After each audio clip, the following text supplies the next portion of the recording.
Dozens of scientists and conservationists are coming together to urge Utah lawmakers to implement emergency measures to save the Great Salt Lake. ABC4's Northern Utah correspondent Kate Garner joining us from the lake now. And Kate, what exactly did the state want to do?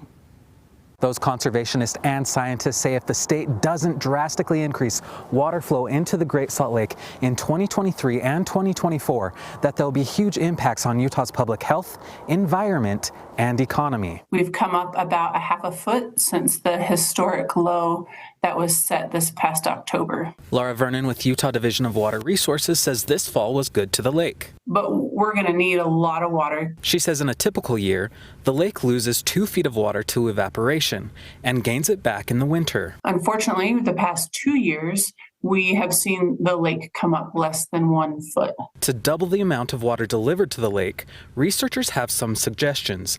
They recommend the governor implement a watershed-wide emergency rescue, that the legislature fund and facilitate the rescue, and that all Utahns conserve water and support state efforts. We always refer to the pioneer spirit and how we have been able to endure under, great trials. Friends of Great Salt Lake is one of the organizations involved with the report, and Linda Freitas says if we all put our shoulder to the wheel, we'll be able to solve the problem. It is an important catalyst to help the legislature do the right thing and to be a champion for the lake. One researcher says the report outlines the immediate changes that need to happen well, but says, quote, the problem continues to get harder to solve in the coming decades if we don't concurrently reduce fossil fuel emissions. I want to give you a visual of the lake's current state. Now, it is hard to see all of the exposed lake bed under all of this snow, but the lake's surface water area